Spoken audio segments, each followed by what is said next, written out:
Well, hello. Thanks so much for dropping in on this video. Here I am just pulling out my pan pastel palette that I normally use for portraits. Just put that aside. We'll talk about that later. My reference photo from Pixabay, Mr. Franz, who took a lovely set of photos of this couple. And we're painting on pastel matte. The marine colour looks a bit grey, but it is a sort of a grey blue background paper. And the painting's a mixture of pan pastels.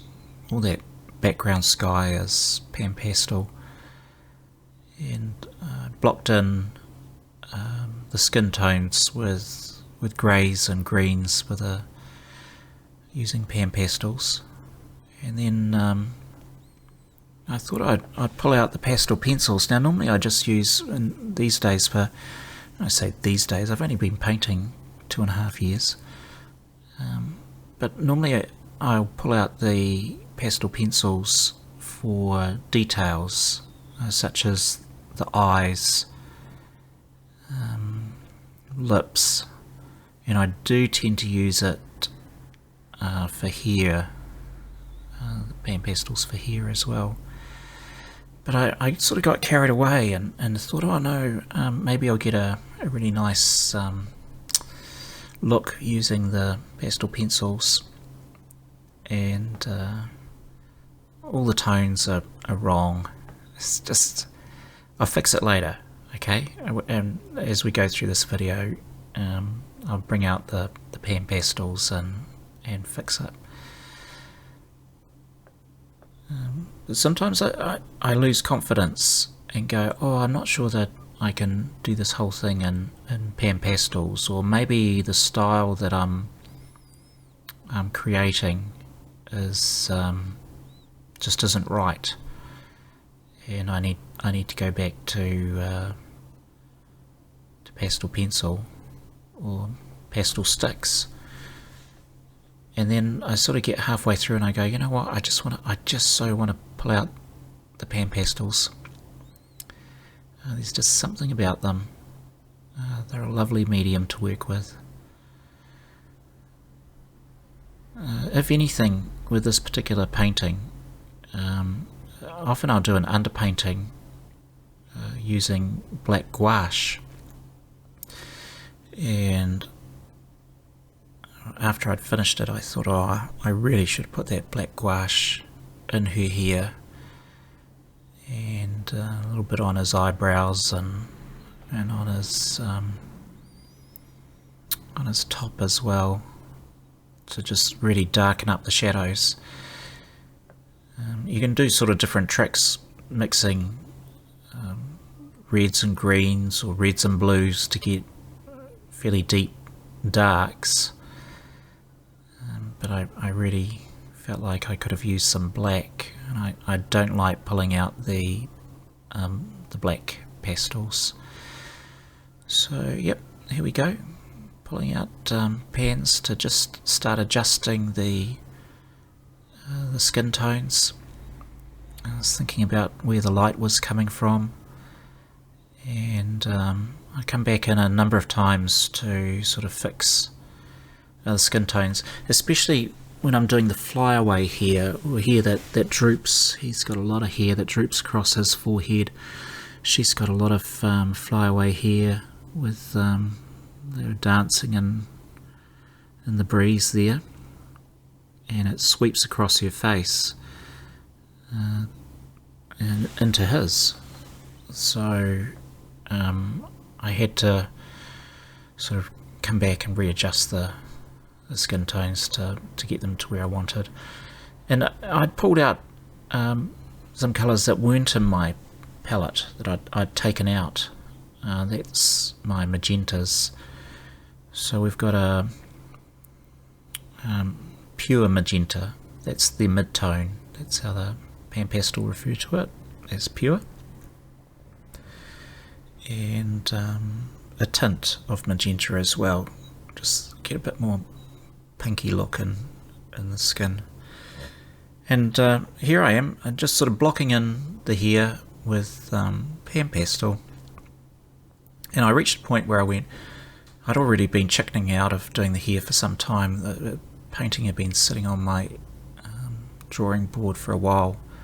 Well, I got the courage up to do the hair, and I got to here and I was like, oh, I've had enough. Then I came back with coffee, and if you'd like to buy me a coffee, you can see the link below. It fuels my creativity. It gives me that extra bit of courage to get back into a painting, because clearly this was unacceptable. This was not where I wanted to be, and so we have a big sip of courage, and wow, we're back into adjusting those skin tones. Now I'd pulled out some sienna,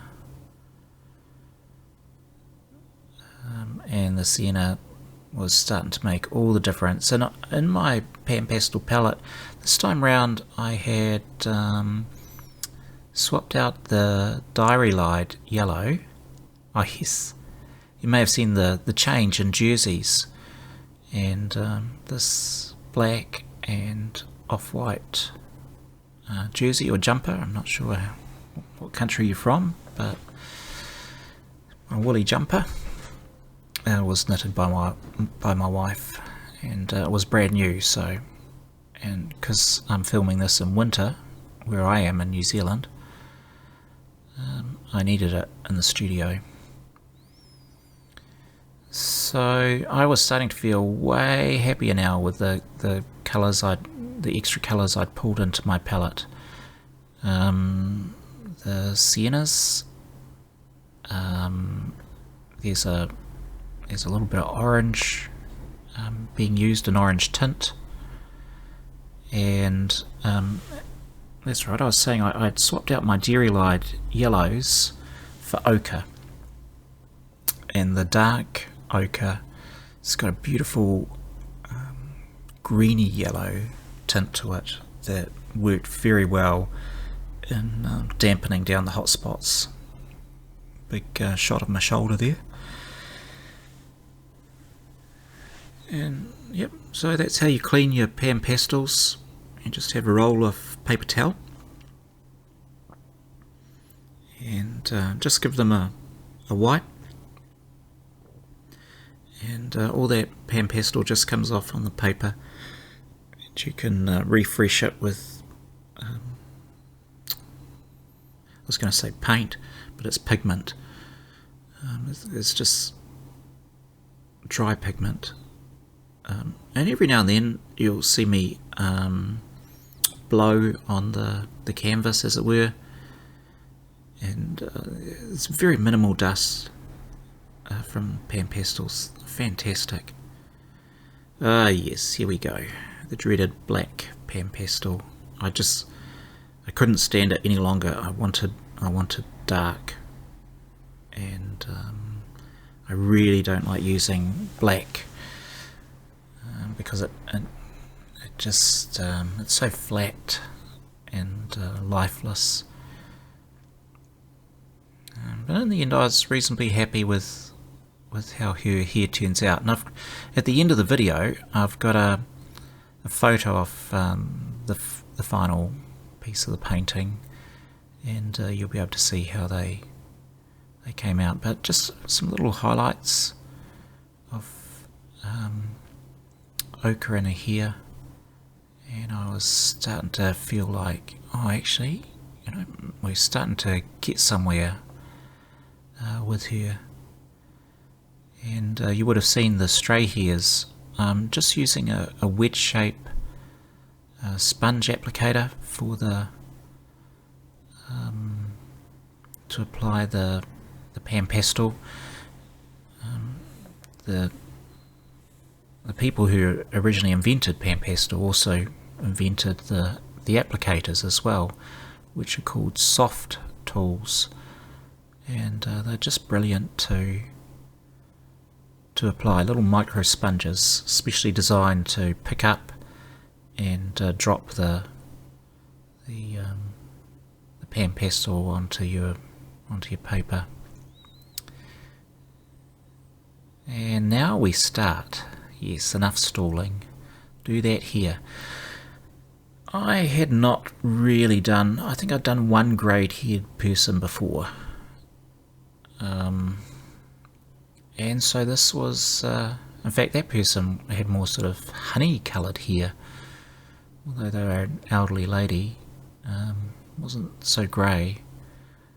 And yeah, here we go. So although I'm going really fast, you know, so we're sped up 10 times here, you'll see I'm just trying to select a bunch of pencils that I can interact with, and the ones that I found particularly good to begin with were my Derwents.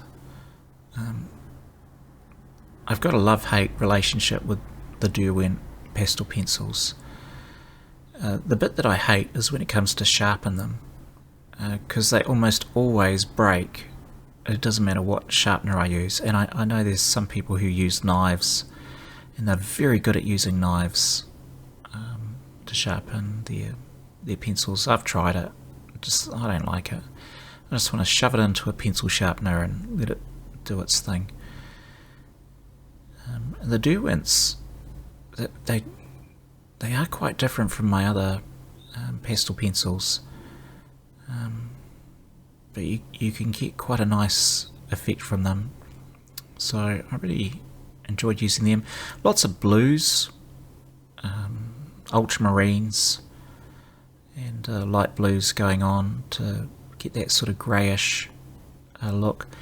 And although there are sort of like 3 clumps of blue in his hair, I'm quite happy with leaving those there as well, because you're looking for colours to play off each other and make them pop, and a bit of visual interest. And the story in my mind is it's just reflecting the sky, so that'll do. And when I'm doing here, I'm just trying to find the way it's flowing. If you can get the movement in the hair, and you're not trying to draw every hair, you're just trying to find which way is that hair moving. Yeah, I think that's a French grey I'm using at the moment. I've only got one. I tried putting different greys into his hair, and it wasn't working. But the French grey just worked quite nicely. And whenever I use a pencil, I'm also trying to find a place where I can add it to somewhere else in the painting to sort of unify it. This might have been an umber, just trying to get some darkness going on, and then her flyaway hairs. And by this stage I'd actually got my confidence up, because I'd been putting off doing this here, thinking, oh, it's actually pretty hard, I don't really want to do it. And so often that's the case with art, or at least it is for me. If you don't know what you're doing, it's very easy to procrastinate and go, oh no, that's going to be too hard. But once you start, and you're willing to accept that, well, it might not be perfect, but if I don't try, I'm not going to learn anything. And once I started, and I started cracking on with the hair, I was pretty happy with how it went. I pulled out a sort of a lemony yellow. Oh, it was just wrong yellow. And just to sort of lighten it up and get some other colours popping in there. There's a bit of an ivory going on for some highlights. And this is my General's white. It's absolutely brilliant. Oh, well, looks like we're coming to the end already. So at a moment, yes, I hope you feel inspired. I hope you come back and watch another video. And here's a glimpse of the final painting. Thank you so much for sticking to the end. All the very best.